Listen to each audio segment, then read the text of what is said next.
Love this podcast? Support this show through the Acast supporter feature. It's up to you how much you give, and there's no regular commitment. Just hit the link in the show description to support now. This episode is brought to you by Progressive Insurance. Do you ever find yourself playing the budgeting game? Well, with the Name Your Price tool from Progressive, you can find options that fit your budget and potentially lower your bills. Try it at Progressive.com. Progressive Casualty Insurance Company and Affiliates. Price and coverage match limited by state law. Not available in all states. My dad works in B2B marketing. He came by my school for career day and said he was a big ROAS man. Then he told everyone how much he loved calculating his return on ad spend. My friends still laugh at me to this day. Not everyone gets B2B, but with LinkedIn, you'll be able to reach people who do. Get a $100 credit on your next ad campaign. Go to linkedin.com/results to claim your credit. That's linkedin.com/results. Terms and conditions apply. LinkedIn, the place to be, to be. The holiday season is now approaching, but at BlueNile.com, there's always something to celebrate. Whether you're looking for everyday elegance to elevate a casual outfit or a statement piece worthy of your biggest holiday looks, Blue Nile brings sparkle to any occasion. With some of the highest quality standards in the industry and jewelry experts on hand to answer any questions, you can be confident in your purchase. Right now, celebrate the season with 30% off at BlueNile.com. That's BlueNile.com.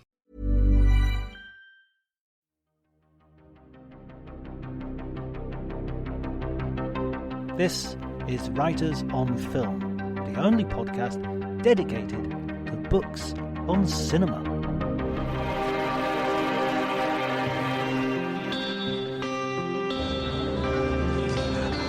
Hi everybody and welcome to Writers on Film Festivals. I'm here with David Mouriquand. Hello, John. And Amber Brice. Hi, John. They're both from EuroNews. Amber Brice is the social media coordinator. Is that the correct title? I much prefer coordinator. Makes me sound more important, so yes. Excellent. That's what. I'm just going to promote people as we go. And I believe EuroNews is, David is EuroNews' owner. You're lying, but I mean, soon enough, I will instigate a push. No, just the deputy culture editor for my sins. And so we're recording this on the Tuesday, the 3rd of September, and I can't remember what day of the festival this is. The 6th of the festival? I think it's 6, yes, but time has no meaning at this point. It's that kind of like not quite past the midway. We're in semi-final stretch, and yeah, it's all a bit of a blur. I talked to my daughter on the phone the other day, and she said the summer has slipped through our fingers, and I thought that's absolutely true. Slip through our fingers indeed. So we're going to talk about a few films that we've all seen. There's one film that only me and David has seen, and so we're going to talk about that one first, and that's because it showed a few days ago, about 3 or 4 days ago, and that's Brady Corbett's The Brutalist, which is the 3rd film in a trilogy. All of the previous films showed at Venice, starting with The Childhood of a Leader in 2018, I think. Yeah, and Vox Lux afterwards, which was in competition, starring Natalie Portman. Yeah, Childhood of a Leader, I think, was on Horizonte, as a subsection. So he's stepped up from the first film to competition, and now the 3rd film is also in competition. Stars Adrian Brody as a Hungarian Jew who has fled Nazi persecution and actually imprisonment. Is a Holocaust survivor, arrives at the United States as an immigrant, and re-establishes his career as an architect in a way which is involves him with a rich American played by Guy Pearce, called Harrison Van Buren. A very reptilian Brad Pitt-like Guy Pearce performance. What did you make of the film, David? I loved it. I'm not even going to beat about the bush. I think it's a tremendous step up from his previous films, which I really liked. And it's this American saga, this sprawling 3 hours and 40 minutes plus intermission. And I At first, I thought, oh my God, it's only his third film. This sounds like some sort of mad passion project run amok. And to my surprise, there isn't really a scene that is wasted. And it gripped me from start to finish, and the way it deals with very weighty but non-portentous themes of the immigrant experience, of the American dream. I know that's a very typical thing to say, but it does really much deal with that. And art in general, and what it means to be an artist. And I thought it was just, all in all, remarkable and very... I know this is also going to be a very talked about touchstone, but it is something that Paul Thomas Anderson would have been very proud of. Yeah, I thought there was Paul Thomas Anderson there, certainly that lofting ambition, that wonderful sort of visual sense as well. Cinematography here is amazing. I think it looks epic and grand, but it also made me think of some of the great silent classics like The Crowd, King Vidor, these real... It's just epic in every sense of the word, not only its length. It's got a pounding score, which is utterly insistent, very reminiscent of the Scott Walker score for Childhood of a Leader, and of course the film is dedicated to Scott Walker. Absolutely, and when you say epic in every sense, there's also shot in VistaVision, which I looked it up, and essentially, apparently, this is the first American film since the film One-Eyed Jacks in the 60s to be shot in VistaVision, and he uses several. We saw it in 70mm here in Venice, which is a treat, and I know that there is this grandeur, but at no point in my mind does his ambition get the better of him. This is a project that is 6 years in the making, and he has, I think, not only tonal control and stylistic control, but he's joined all the way by performers who really understood the assignment. And Adrian Brody, I think, is really fantastic in this. I haven't seen him in a lot recently, and it was really lovely to be reminded of quite a performer he is. And Felicity Jones, who plays his wife as well. I very much enjoyed the antagonists of the film, so Guy Pearce, but also his son, who's played by Joe Alwyn. So you have Harrison, who is the patriarch, but his son Harry. And of course, there's a lot like father, like son, and also like son, like father, because there are a few moments in the film where there's some connective DNA between them that I won't spoil here, but some very heinous acts committed. And all in all, I thought that the like I said, the ambition was there. It was really an ambitious swing, a gamble that paid off. But not only that, it really hit home in the sense that it is about cultural gatekeeping as well, and how so this Adrian Brody's character is this Bauhaus architect, and how cultural elitism and wealth will always triumph in front of social mobility. And in mentioning the American dream and how there is we see the Statue of Liberty upside down at the beginning when Laszlo Toth, the name of the architect played by Adrian Brody, arrives through New York by boat, and it is this just reminder of give me your poor, you're hungry, and it is this constant American myth making that essentially rings hollow at every turn, that you can trumpet very powerful ideals, but the reality will always be something more sinister. Yeah, and I think that really draws to mind the great novelists as well of the 20th century. Ayn Rand's The Fountainhead is definitely referenced throughout, although this is a much more socially conscious version. She's very much about the biography of the great man who is held back, whereas Adrian Brody is anything but a great man. In fact, he's very much defined by his traumas and his failings. He's a heroin addict. He's a drunk to some extent. He's got a relationship with his wife which is less than perfect. There's a real suggestion that he's got a trauma-induced, heroin-induced impotence as well. So there's a real sense that people are building these lofty buildings, but they're always have these foundations in the mud and in the earth and in maybe deep places we don't want to explore. But this film is keen on exploring. We could talk about this for hours, but let's move on to some films that we've all seen, so Amber can enjoy and join in the conversation. So today, I think the biggest film, one of the biggest films of the festival showed, and this is Luca Guadagnino's Queer, his adaptation of William S. Burroughs' quite early novel, Pre-Naked Lunch. I think it came after Junkie,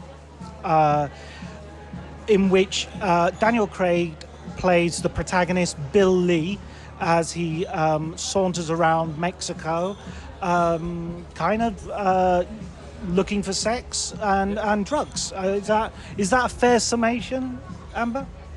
I think so. It felt very much like a very sensual, textured exploration of desire and queer desire in particular to me, which I guess is quite a common theme of Luca Guadagnino's movies, and I really liked it. Excellent. What did you think of Daniel Craig? Because, of course, we're used to seeing him as James Bond. He's done other roles, lots of other roles from Our Friends in the North on. But what did you see of him here? Is this a very new side to his performance?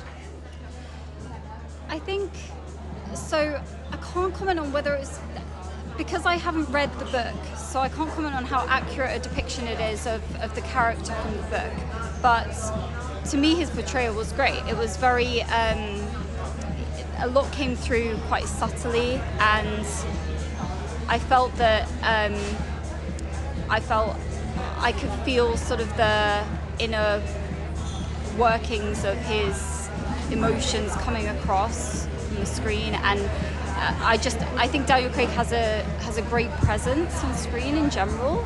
And it was interesting to see him in a role like this because, obviously we're used to seeing him in, I think of James Bond and, bigger roles that he's been in, and this felt like quite a new thing for him, and I thought he was really good in it. I completely got swept up in the character that he was playing, and it was very, I felt very, immersed in that character that he was playing. So I thought he was really good.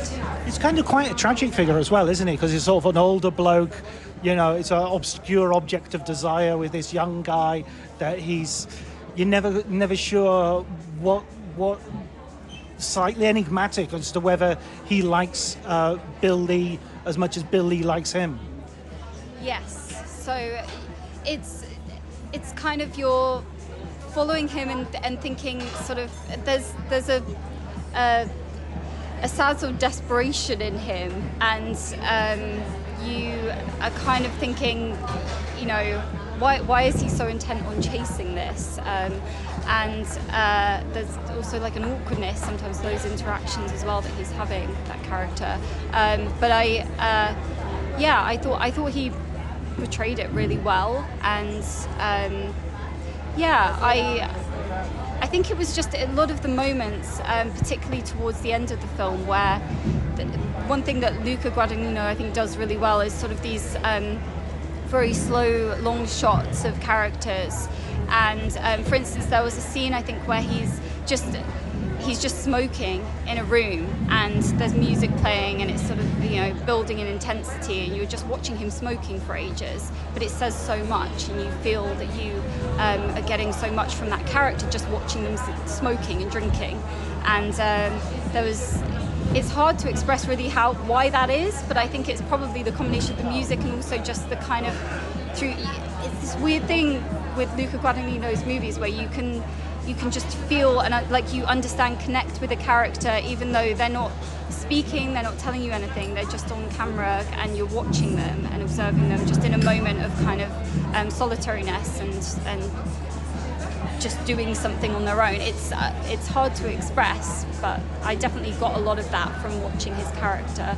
Yeah, I thought there was so much in as you say. I think that's really interesting because that's That's exactly how I was feeling. There's a moment where he's just sitting, preparing himself a shot of heroin, and it almost like you knew everything you needed to know from that moment. And Luca allows it to last. You know, he doesn't move his camera away, and I think when he does that, the film is its most successful. What did you think of the film, David? Yeah, I really enjoyed it as well. I think there's a lot to unpack in this film, and I don't know if I've got all my ideas and all the ways I appreciate it in order or in any way clear. But I just know, like Amber, I was very much swept up in it, and I thought that the film's progression, it's told in 3 chapters. And one of the first chapter is very much Daniel Craig's character on the prowl, but then afterwards it does kind of move to other territories, and it progressively gets a bit more like a fever dream. And these kind of dream sequences I thought were incredibly powerful, but also They dodged some of the cliches. They kind of sidestepped what I would imagine as a kind of drug-fueled fever dream, or the fever dream of somebody who might be dying, and just really the symbolism throughout is huge. And like I said, I don't know if I've got it all figured out, because there are loads of insects, animals, but there's just this tactility to all of it that is I find uniquely mesmerizing. I know, however, John, you weren't a huge fan. I wasn't going to go there, but sorry. No, I wanted to hear the more. I prefer to hear people appreciating films than depreciating them. But since you asked, I do. I wasn't as big a fan as you guys. I think I don't think this is necessarily a problem. There is a lot of baggage that comes with making a film based on a William S. Burroughs novel. We have David Cronenberg's Naked Lunch to consider, with Peter Weller's unbelievable performance in that as the same character, essentially Bill Lee. And Ready to pop the question? The jewelers at BlueNile.com have got sparkle down to a science with beautiful lab-grown diamonds worthy of your most brilliant moments. Their lab-grown diamonds are independently graded and guaranteed identical to natural diamonds, and they're ready to ship to your door. Go to BlueNile.com and use promo code LISTEN to get $50 off your purchase of $500 or more. That's code LISTEN at BlueNile.com for $50 off. BlueNile.com, code LISTEN. My dad works in B2B marketing. He came by my school for career day and said he was a big ROAS man. Then he told everyone how much he loved calculating his return on ad spend. My friends still laugh at me to this day. Not everyone gets B2B, but with LinkedIn, you'll be able to reach people who do. Get a $100 credit on your next ad campaign. Go to linkedin.com/results to claim your credit. That's linkedin.com/results. Terms and conditions apply. LinkedIn, the place to be, to be. Burroughs himself performed that character for a long time. I don't think that's necessarily a problem for the film, because ultimately the years have passed, and I don't think William S. Burroughs is as big a figure as he used to be, certainly in the 90s, when he was appearing in films like Drugstore Cowboy, and had cameos, and he had a rock album, a hip-hop album out with his spoken word. So, but Luca does put in the film very references, I feel, to Burroughs' work, rather than making a Burroughs film in and of itself. So, for instance, the William Tell sequence where he shoots the glass off the head is from William S. Burroughs' real life, where he actually killed his wife. And that made me think, what was his wife's name? Was it Jean, by any chance? Yeah. Which would explain why Eugene was Jean as well. Yeah. So there were things. I mean, one thing I didn't like, but this is on a very technical level, was it just felt like a very studio-bound film. And I felt a lot of the CGI of the backgrounds, and but that is such a small criticism. I think maybe maybe a slightly unfair criticism. No, I see what you mean, but and also one thing that strikes me is I'm a huge Guadagnino fan, but this will be, like, for casual viewers, a very hard one to recommend.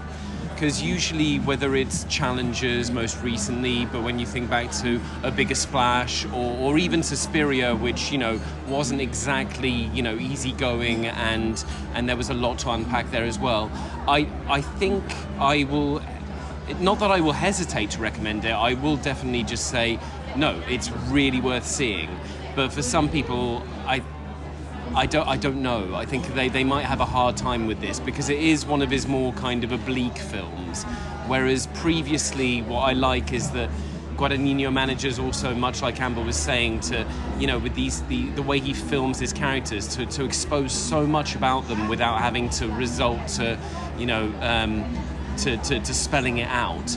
Whereas here, there's a lot of ambiguity. There's a lot you're not always sure where it's going, and because it not devolves but evolves into all these kind of fever dream sequences, and you're not quite sure at times where it's going towards the end. That I think a lot of casual audiences, and I mean that in, you know, with no snobism whatsoever, might be much in the same way I was, a little bit bemused at best, confused at worst. Yeah, I want to go back to something Amber said as well about the look of the film. I thought the clothes looked great. I thought, as you say, you know, there was some soundtrack choices. Nirvana was used. What did you make of that stuff? So I'm a big fan of, whenever I watch movies, I'm obsessed with looking at all the set design and the objects around, and I loved kind of, you know, there were shots of like a, you know, crackly TV and the cars and I feel like the white crumpled suit. I watched La Chimera, and, you know, it's coming back in, the kind of men walking around like scruffy, kind of grubby white suits, and I loved the ambience of it, and particularly in the opening where they had all these kind of images of you know, different things like the cigarettes and just objects that were around that told you a lot about the character and their world that they inhabited.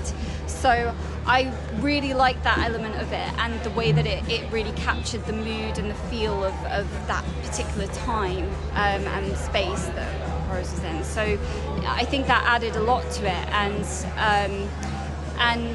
and it kind of contrasted then with when you had the more sort of abstract moments, realist moments of hallucinations and him sort of slipping into his mind with things. It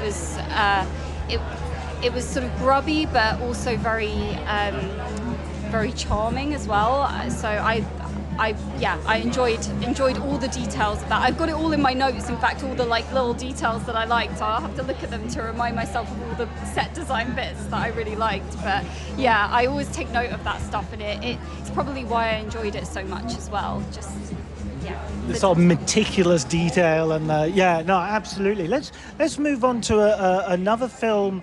I was going to sort of link it to queer because of the queerness of the filmmaker. But in fact, this is possibly his least queer film, perhaps. This is Pedro Almodovar's The Room Next Door. Thank you. Everybody watching could see me close my eyes as I desperately tried to think of the title. This is his first English language feature film. He's rehearsed with a couple of shorts, The Human Voice and A Strange Way to Live, was it? Strange Way of Life. Strange Way of Life, almost there. With Ethan Hawke, recently compared to me. I don't know how that works, but okay. And Pedro Pascal. Yes. Yeah, great. Got there in the end. This film stars Julianne Moore and Tilda Swinton. Tilda Swinton is a woman with cancer, and she asks her friend, Julianne Moore, who's a writer, to help her just by being there while she lives her last days and considers euthanasia as a possible way out. Is that a fairly good? So what was your take on this film? I like this a lot. One thing that took me out of it took me a while to get in the film. Purely, I think, due to the dialogue, I found it a little bit stilted at first. And I don't know whether, I know Amber and I have talked about this, like whether it was a language barrier, but yeah, I don't know. But then by the end of it, I was very taken with it, and I think that the way it deals with topics of life, death, and indeed euthanasia, which is, you know, a controversial topic, I was quite taken by this. Obviously, it's incredibly stylish, features all the color palettes that we're used to with Almodovar, but also just these two rather magnetic performances. I don't think it's by any means one of his great films, but there is something about, like I said, the way it deals with one protagonist is Tilda Swinton's protagonist is not afraid of death. She almost embraces death, and the way Julianne Moore can't quite fathom that something that is living will one day end, and the to and fro between the two, and the way Julianne Moore's character progressively understands her role in her friend's life is, I thought, actually quite touching towards the end. What about you, Amber? So I have my reservations about this because I love Pedro Almodovar, and I felt like actually this was a very different film for him. It's one that I've not really seen him do, and it makes sense because it's his first English language film.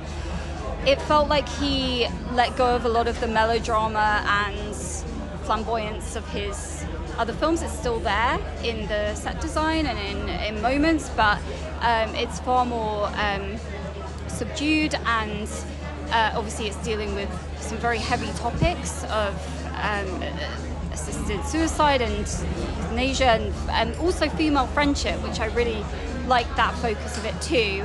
And the fact that I think I'm correct in saying this, that he was inspired by the kind of middle of the book that it's based on, and in particular the conversations between the two women. And I like that as well, when it's sort of this confinement to a particular relationship. So a lot of the film is just them, and obviously it's dealing with very, very important subjects. It lost some of its emotional weight for me in the dialogue. It was just some of the dialogue that I was jotting down, and I kind of felt it. And it's difficult to know whether I'm misreading it, misunderstanding it, or if it's a translation issue, because Almodovar has always done sort of, you know, kind of this quite abrasive, blunt, almost soap opera-y dialogue, and it works a lot of the time. In this, with the subject matter, it took me out of it, and sometimes it was very funny. I don't know if it was always meant to be, but sometimes it was, and other times it was.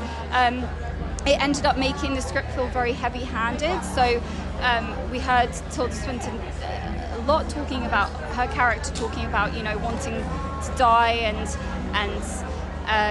being impatient to die, and being a war correspondent, and which was talked about a lot. And also these kind of moments, like we have a flashback to when Tilda Swinton's character, I think it's Martha, she's talking about her ex-boyfriend, and when she told him she was pregnant, and he replies with something like, "Oh, I was planning to go to San Francisco," and it just, I was like, is that meant to be funny, or is it just? It sort of was this weird thing, robotic thing, of the characters would say every line of dialogue as an action. It was like, they're telling us.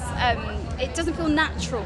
That was the thing. And for dealing with such emotionally complex topics, I wanted there to be a bit of waffliness, a bit of like, clumsiness in the dialogue. And it didn't feel like there was any of that. It was all very like straight, blunt responses and quite robotic. And that is where it fell down. There also, Pedro did squeeze some melodrama in. We were talking about this earlier, with like a backstory of like her ex-boyfriend, Martha's ex-boyfriend, being involved in a fire, and there were kind of these soap opera-y bits that still made their way in.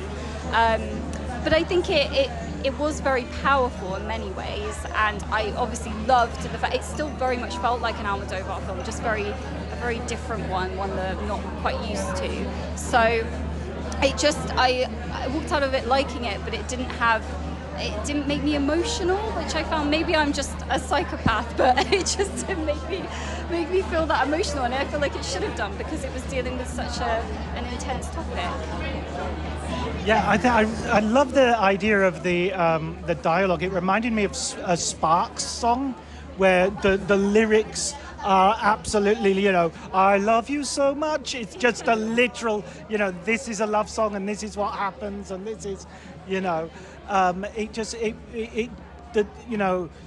subtext is for cowards. Yeah, very literal.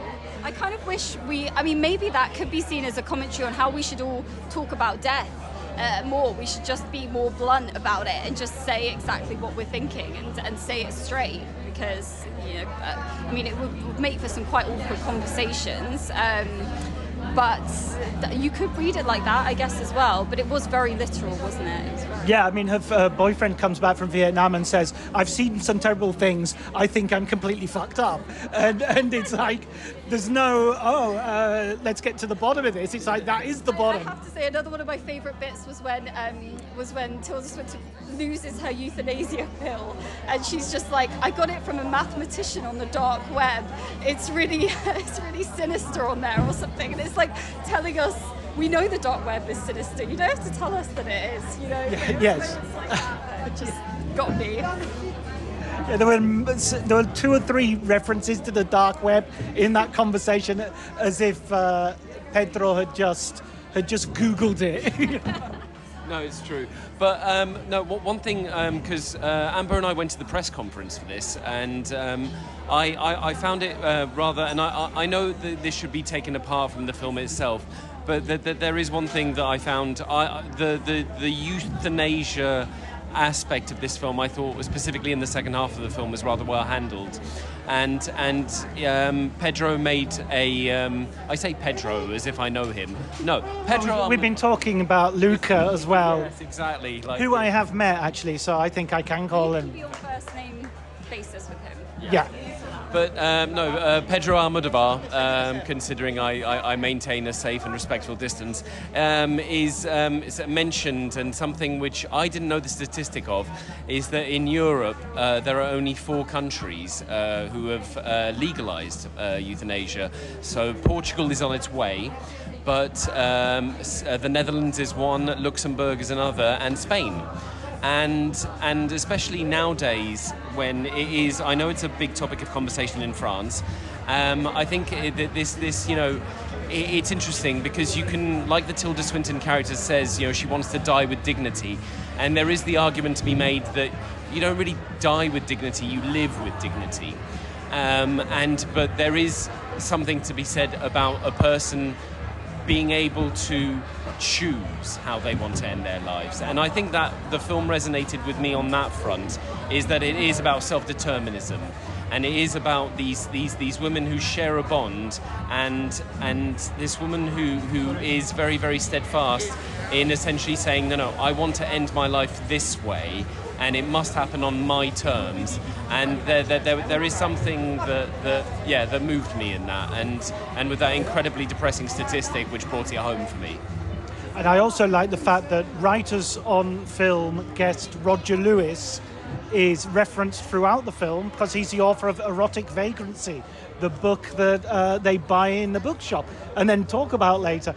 Also, they reference Buster Keaton, yes, who is one of my favourite filmmakers, and they reference extensively James Joyce, The Last Story of the Dubliners, The Dead, and the film John Huston directed is referenced. So it reminds me of some of those mid-70s, early 80s Woody Allen films, where it's referencing lots of cultural touchstones, which as an audience member, either you know or you want to get to know as soon as the film is over.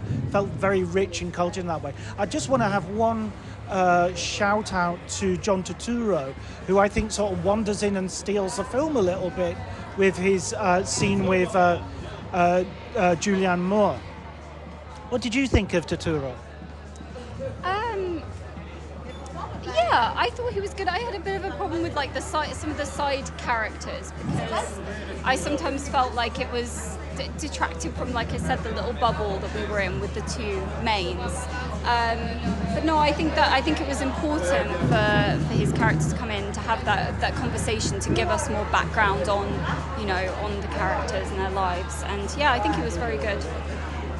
Excellent. Well, I tell you what, let's leave it there for today. We've still got some films to talk about. We've still got some films to come. But we'll reconvene and we will have another report from the festival in the coming days. All that's left is for me to thank you, David. Thank you very much, John. And you, Amber.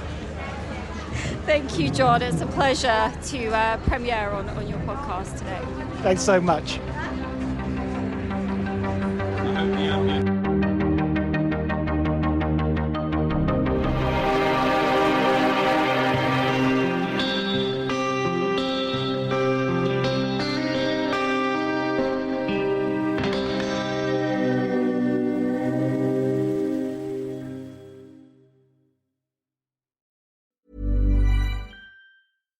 Cue the fireplace and your favorite fall movie.